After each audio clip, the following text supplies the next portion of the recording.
유럽 여행을 이렇게 가보면은 가는 곳마다 예배당이 많습니다. 또 성당들이 많이 있습니다. 차를 타고 한 5분만 가도 눈에 들어오는 것이 이 교회입니다. 작년에 제가 종교역 발상지인 독일, 스위스, 이태리 유럽 지역을 한번 둘러보는 중에 가장 인상 깊은 것은 이 교회 예배당들이 많이 있었다는 겁니다. 특히 이제 그 스위스 같은 데는 산골 동네, 산골 마을들이 많습니다.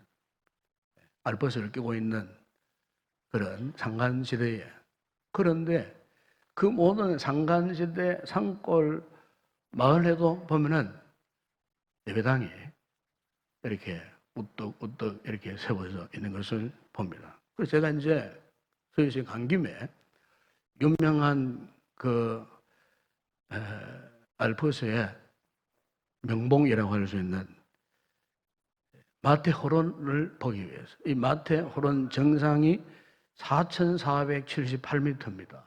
그래서 그걸 보러 가기 위해서는 그 체르마트라고 하는 그 도시에서 산악 열차를 타야 올라갈 수 있어요. 그래서 이제 그것을 타고 가는데 하필이면은 그날 날씨가 별로 안 좋았어요. 폭설이 막 쏟아졌어요. 구름이 확 끼어 있으니까 올라가면서 볼 수 있는 그 마테호론의 그 웅장함을 다 보지를 못했어요. 그래서 그걸 타고 이제 해발 3,089m 고르노그라트라는 종착역에 내렸어요. 폭설이 막 쏟아졌어요. 그 내가 보고 싶었던 마테호론을 볼 수가 없었어요. 구름이 확 덮여가지고 너무너무 아쉬운 그런 기분이었어요. 근데 이제 한쪽 곁을 이렇게 바라보는데, 그 3,089m 그 고지에도, 산 정상에도 예배당이 있더라고요, 예배당에. 그래서 제가 이제 그 예배당으로 발걸음을 옮겼어요. 눈이 엄청나게 와요. 그 예배당이 푹 잠길 정도로. 그래서 참 보니까 돌로 지은 예배당인데 굉장히 오래된 예배당 같았어요. 그래서 안으로 들어가 보지 않을 수 없죠. 안으로 문을 열고 이렇게 들어가 보니까 아무도 없어요. 뭐 한 20평 채 되지 않는 그런 자그마한 예배당이었어요. 아무도 없었어요. 예배를 드린 흔적도 없었어요. 그냥 예배당일 뿐이었어요. 제가 그 곳에서 잠깐 눈을 감고 묵상하는 중에 좀 이런 생각이 들었어요. 예배당에 들어오면은 뭔가 이렇게 하나님의 은혜가 감돌고 이 성령의 영감이 이렇게 좀 와닿아야 되는데 이상하게 그게 전혀 없는 거예요. 그 영적인 어떤 그 거룩한 냄새가 전혀 나지 않더라 그 말이에요. 영적으로 느낀 바입니다. 제가 느낀 거. 그래서 교회가 이래서 되겠나. 처음에 3,089m의 이 높은 정상에 누군가 하나님 앞에 예배를 드리고 싶은 그 뜨거운 열정, 열망으로 일어나고 돌로 예배당을 지었지 않겠습니까? 그런데 지금은 내가 볼 때 그곳에 기도하러 오는 자, 예배를 드리러 오는 자가 없더라 그 말. 너무나 예배당이 적막하고 살살한 그런 분위기를 이렇게 참 금할 수가 없었습니다. 여러분, 현재 그 영국 교회 상황을 뭐 여러 가지 채널로 알 수가 있습니다. 현재 이 영국 교회, 본래 영국 교회는요, 한때 세계에서 가장 선교사를 많이 파송한 나라였어요. 우리나라에도 선교사를 파송했는데 그 선교사가 우리 한국에 와서 최초로 순교당했던 토마스 선교사입니다. 이 토마스 선교사를 영국 교회가 파송을 했는데 영국에 웨일즈 지역 가면은 거기에 하노버라는 교회가 있어요. 웨일즈 하노버 교회에서 우리 한국에 130년 전에 한국에 이 통화성사를 파송을 했는데 대동강 이옥에서 대원군의 원군에 의해갖고 순교를 당한 거예요. 그런데 130년 내 복음의 그 뜨거운 열정으로 선교사를 파송하기까지 했던 그 웨일즈 한너버 교회가 지금은 어떤가? 지금은요, 교인이 없어서 예배를 드리지 못하는 교회로 전락해버린 거예요. 지금은 관광객들의 어떤 기념 예배당으로만 존재하고 있다는 거예요. 현재 영국 기독교가, 우리는 영국을 기독교 국가라고 알지 않습니까? 현재 영국 이 기독교는요, 영국 국민 중에 불과 1% 예수를 안 믿는다 그래요. 참, 여러분, 기가 막힌 현실이에요. 오히려 무슬림들이 거의 50%를 육박하죠. 이제는 더 이상 영국이 기독교 국가가 아니고 무슬림 국가라고 말을 해도 틀린 말이 아닐 정도로 이 같은 참 너무나 안타까운 상황 속에 국면에 지금 놓여 있는 데가 영국 교회입니다, 지금. 그럼 여러분, 왜 영국 교회가 이렇게 지금 죽어가고 있는 것일까? 그 이유가 무엇일까? 한마디로 이겁니다. 영국 교회가 그렇게 소중하게 여겨야 할 이 성령의 역사를 포기해버린 거예요. 성령의 감동이 사라져버린 거예요. 성령의 역사 앞에 순종하지 못하는 거예요. 성령과 상관없는 형식적인 그러한 교회로 그냥 전락해버린 거예요. 그래서 이 영국 정부는요, 영국 교회를 법적으로 이렇게 부른답니다. 자선단체. 교회를요, 자선단체라고 불러요. 여러분 생각해 보세요. 물론 자선, 이 교회가 이 자선을 베풉니다. 많이 베풀죠. 그렇다고 해서 여러분 교회가 자선단체는 아니거든요. 어떻게 교회가 자선단체가 될 수 있겠느냐 그 말이에요. 예?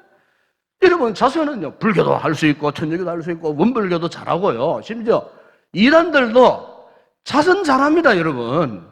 여러분, 그렇기 때문에 교회는 절대로 자선단체로 존재하는 게 아니에요. 예. 여러분, 지금 우리 한국 교회들이 처해져 있는 위험성이 바로 이겁니다. 예. 성령의 역사에 별 관심이 없고 성령의 감동에 순종하지도 않고 그러므로 하나님의 거룩한 뜻과는 상관없이 전부 다 인위적인, 인본주의적인 사람이 주도되어지고 사람 우선이 되어져서 사람이 좌우주행하고 그래서 무슨 큰 건물을 줘도 그것을 자신들이 어떤 기념비로 알고 교회도 그렇고 개인도 그렇고 성령이 역사하시면 관심이 없어요. 그걸 다 저버리고 오로지 자선 사업에만 치우치는 이런 경향들이 지금 한국 교회 안에 뿌리를 내리고 있다는 사실입니다. 여러분, 우리 아셔야 됩니다. 이 교회의 본질은요, 오직 예수의 피와 성령의 불입니다, 여러분. 교회가 예수의 보혈의 능력을 상실해버리고 교회가 성령의 불씨가 꺼져버리면 그건 교회가 아니에요. 교회가 아니에요. 우리 성도들이 예수님의 거룩한 보혈을 믿지 못하고 성령의 뜨거운 불을 경험하지 못하면 그 사람은 교인이 아니에요. 성도가 아니에요. 예수의 거룩한 보혈로 덮어서 성령의 불로 우리의 심장이 뜨거워져야 돼. 그래야 구원받는 하나님의 자녀 백성 그리스도인이 되고 이 교회가 그 같은 복음의 광채를 드러내는 거룩한 공동체가 되는 것입니다. 제가 2007년도에 미국을 갔었습니다. 미국도 교회가 참 많아요. 시골 도시로 가보면 교회들이 참 많아요. 그런데 주일날 예배 드리러 가보잖아요. 교회가 없어요. 미국에 그 당시에 유명한 대형교회 몇 곳을 내가 들렀습니다. 그 가운데 유명한 로버트 슐러 목사님이 1950년도에 개척해서 1980년도에 우리나라 한국 교회의 부흥에 아주 지대한 영향을 미쳤다. 유명한 그 LA 근교 오렌지 카운티 쪽에 가든 글로버 시티라고 하는 이 부자촌이 있어요. 그 부자촌에 가면은 그 크리스탈 처치라고 우리말로 수정교회라고 하는 정말 너무너무 아름다운 교회. 이 교회가 로버트 목사님이 1980년도에 2천만 달러, 우리나라 돈 200억 원을 들여가지고 크리스탈 유리를 1만 664장으로 이 예배당을 지었어요. 그러니까 천정 외벽이 그야말로 막 투명한 크리스탈 유리로 다 만들어 놓은 거예요. 진도 강진 8에도 무너지지 않을 정도로 철저하게 설계해서 이 지은. 미국뿐만 아니고 세계 모든 개신 교회의 대표적인 예배당 건물로서 주목을 받았던 그런 교회였어요. 제가 이제 그 교회 주일 예배에 참석하기 위해서 예배당 안으로 들어가 봤어요.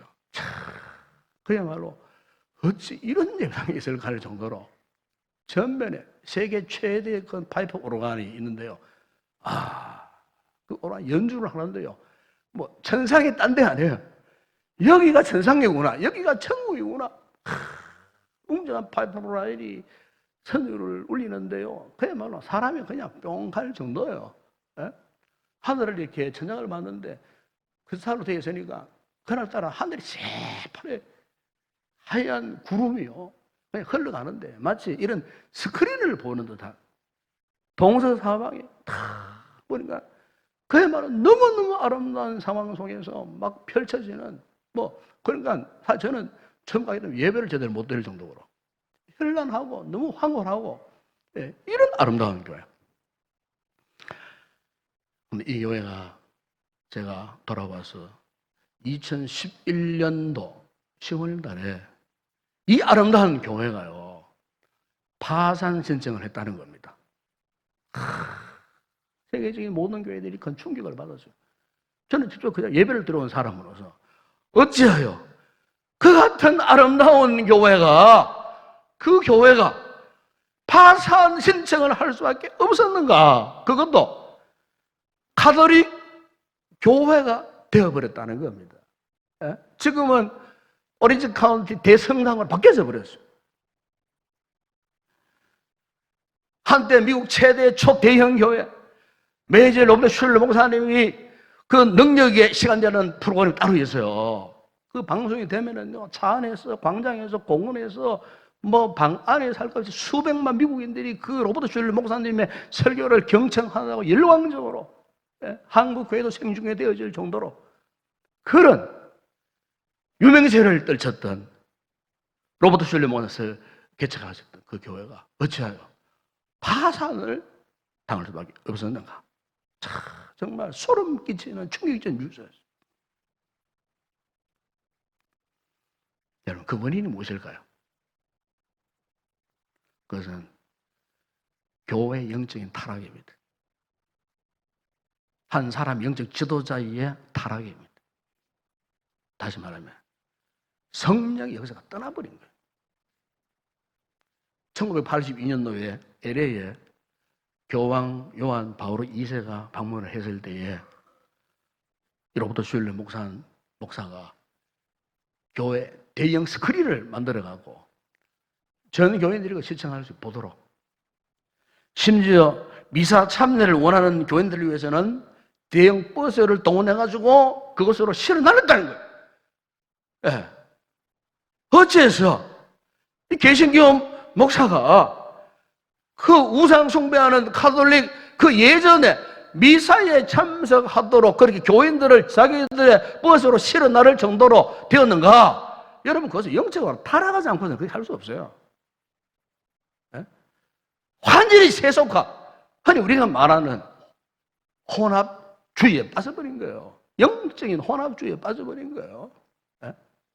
모든 종교는 다 구원받는 종교다고. 종교다원주의에 빠져버린 거예요.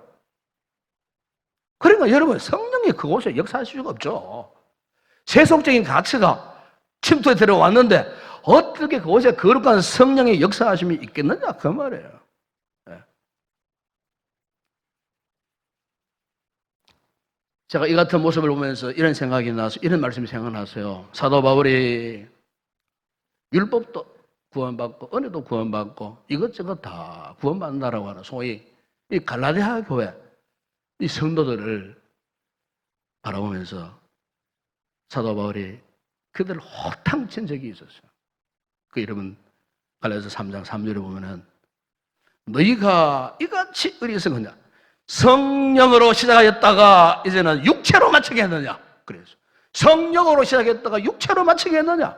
그들이 처음에는 바울이 전하는 순수 복음만을 믿는 믿음으로 시작했어요. 은혜로 시작했어요. 성령으로 시작했어요. 근데 지금은 그게 아니에요.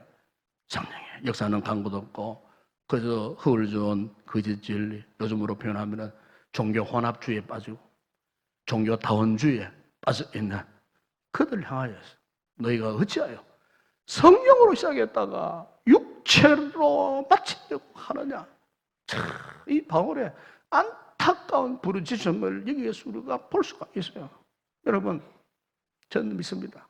이 성령의 역사는요, 오순절 마가 다락방이 그때와 지금도 변함이 없어요.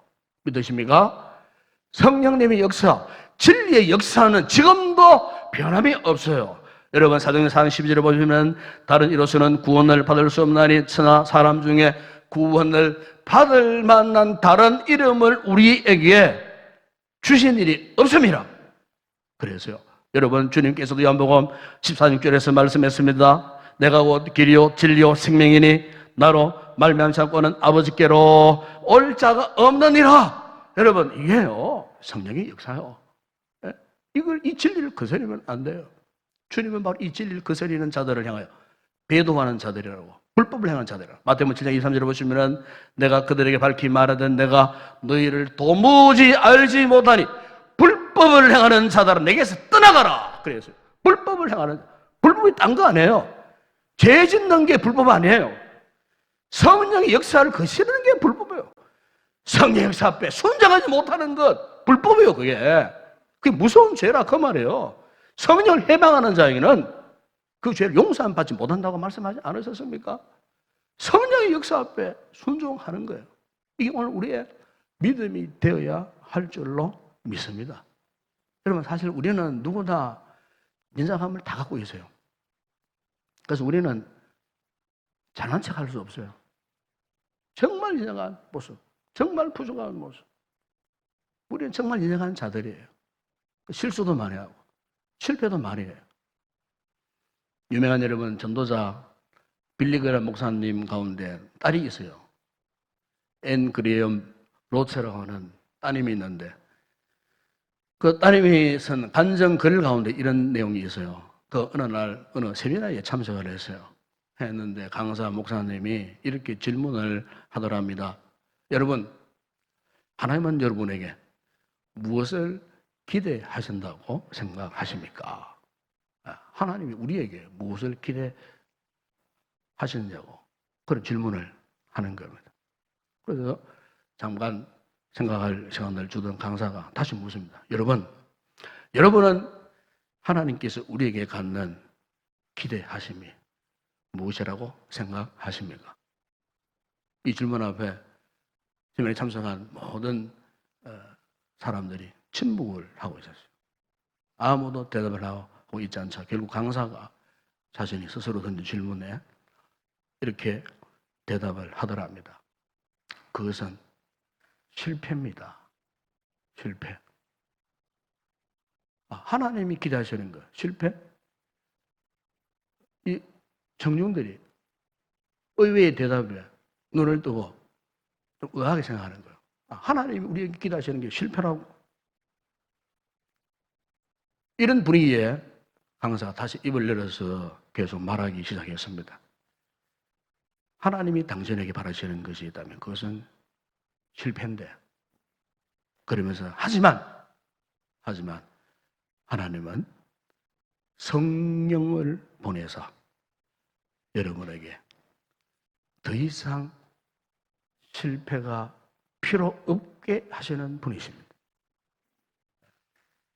성령을 보내주셨어요. 더 이상은 실패하지 않도록 하시는 분이십니다.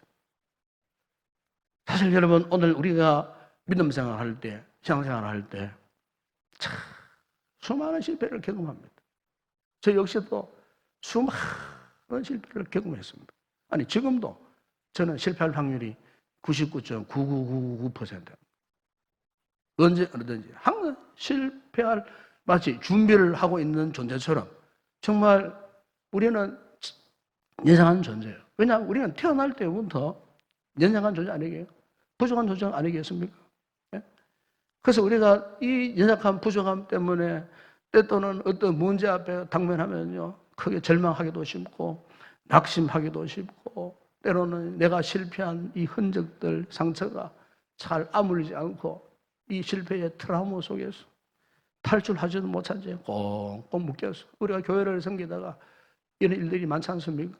예? 실패해서 상처를 받고 속히 상처의 트라우마에서 벗어나야 되는데 여전히 그 상처 아물지도 않고 거기에 상처를 끌어안고 이제 두려워서 나서지도 못하고 제대로 섬기지도 못하고 순종도 하지 못하고, 예? 실패를 두려워하다 보니까, 예. 여러분, 이것은요 성령의 역사에 순종하는 모습이 아니에요. 여러분, 우리가 성령의 감동을 입고 역사를 사모하고 그 부분을 인정하면은 그 모든 실패의 상처에서 벗어날 수 있어요. 예. 왜?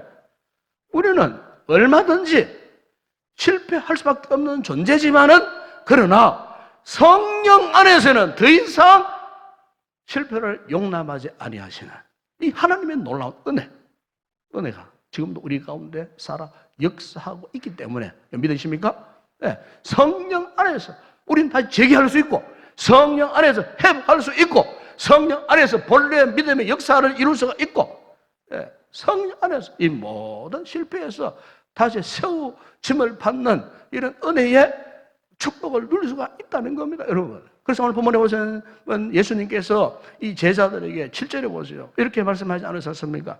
내가 너에게 실상을 말하노니 내가 떠나가는 것이 너에게 유익이라. 내가 떠나가지 않으면 보혜사가 너에게로 오시지 않을 것이고, 하면 내가 그를 너에게로 보내리라 그랬어요. 여러분, 지금 주님이 제자들에게 이 말씀을 어디에서 하고 계십니까?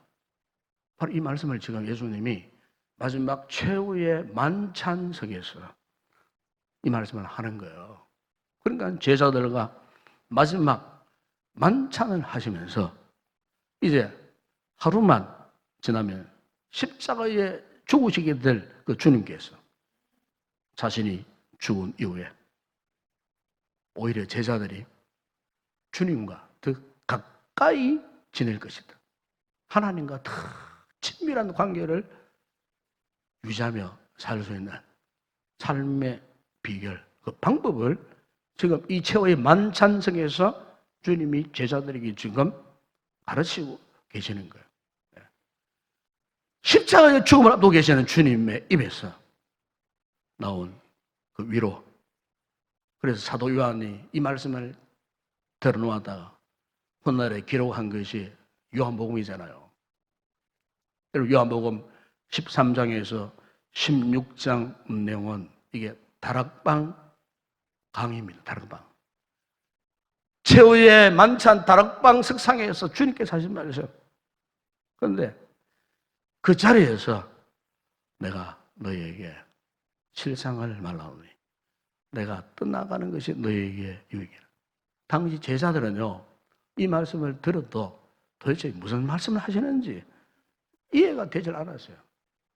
오히려 그들은 주님을 떠나시면 안 됩니다. 무슨 말씀 하십니까? 우리는 예수님이 우리와 함께 계시는 게 더 낫습니다. 어찌 떠나가시려고 하십니까? 아마 내심에 이런 생각을 하지 않았겠어요. 그러나 여러분, 우리 예수님께서는 십자가의 죽음을 앞두고 제자들에게 내가 너희를 떠나가는 것이 유익하리라고 말씀하셨어요. 왜 그랬을까요? 제가 조금 전에도 말씀드렸지만은 주님께서 지신 십자가 죽음 이후에 결국 제자들과 가까이 주님과 더 친밀한 관계를 누리며 살 수 있는 때가 오기 때문에 십자가의 사건 그 이후에 그럼 그 비결이 무엇일까? 그 비결을 지금 말씀하고 있는 거예요. 여러분, 만약 예수님이 육체로만 지금도 계신다면요, 그 예수님은 시간, 공간의 제약을 받으셔요. 그러면은 단 한 번에 한 사람밖에 만날 수 없어요. 예수님 만나려고 하면 예수님이 계시는 그곳에 우리 찾아가야 돼요. 그렇지 않겠어요? 만약에 여러분, 예수님이 아직도 육체를 입고 저 지금 팔레스타인, 이스라엘 그 지역에만 몰러 계신다면은 여러분, 요즘 기독교 인구가 전 세계 22억이라 그러잖아요.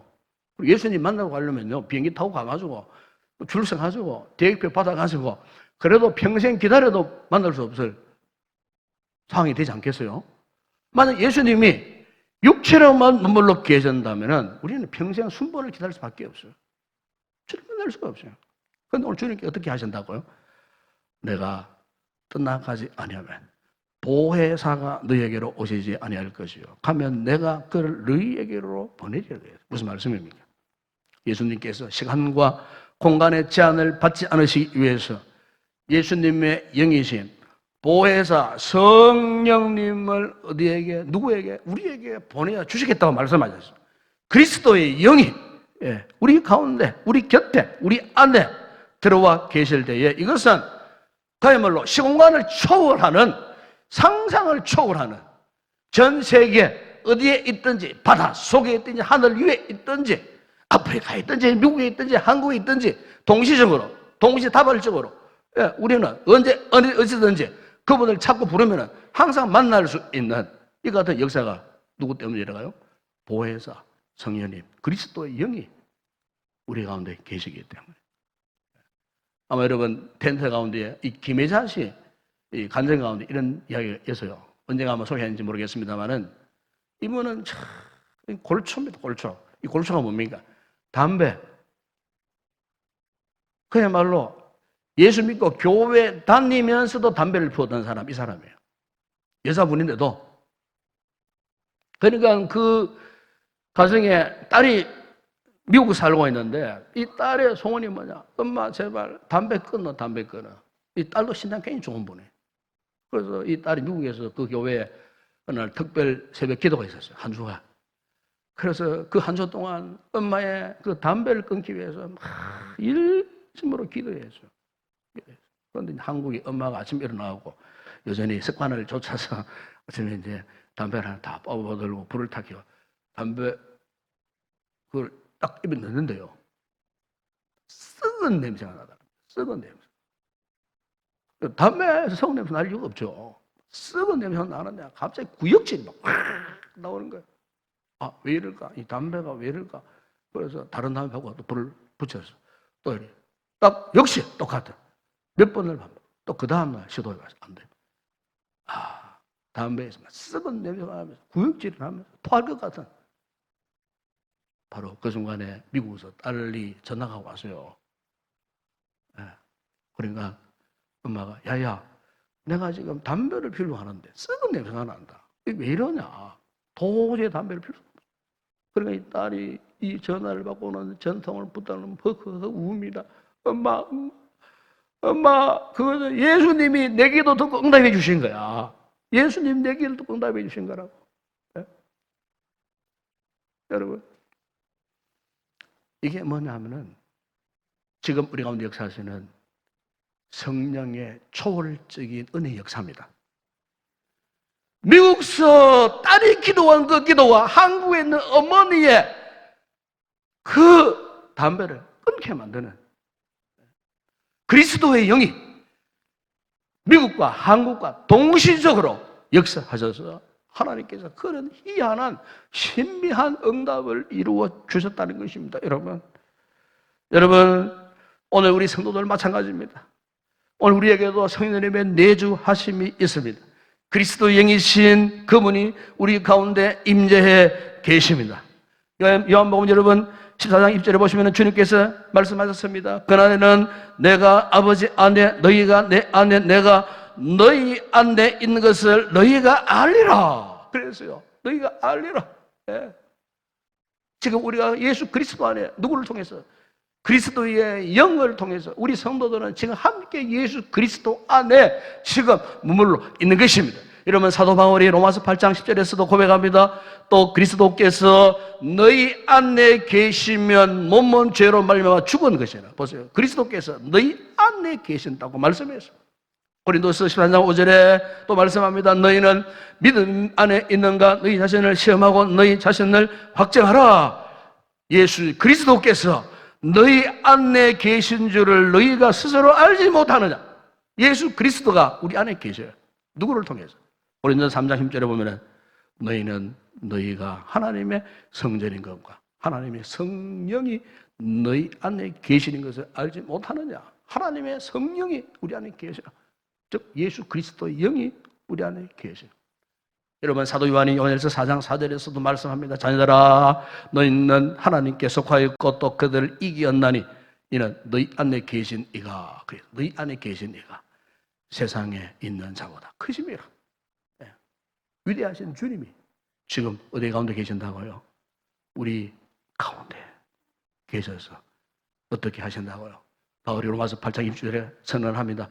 이와 같이 성령도 우리의 연약함을 도우시나니 우리는 마땅히 기도할 바를 알지 못하나 오직 성령이 말할 수 없는 탄식으로 우리를 위하여 친히 어떻게 해요? 간구하시느니라. 아멘. 여러분 보십시오. 성령의 역사가 지금도 우리 믿는 자들의 삶 속에 지금도 생생하게 역사하고 있는데 어찌하여 우리는 이 같은 성령의 역사하심을 깨닫지 못하고 경험하지 못하는가? 여러분 어떻습니까? 여러분 어떻습니까? 여러분 믿음 생활, 신앙 생활 하시면서 이 같은 성령님의 구체적인 역사하심, 내가 실패하고 좌절하고 아파할 때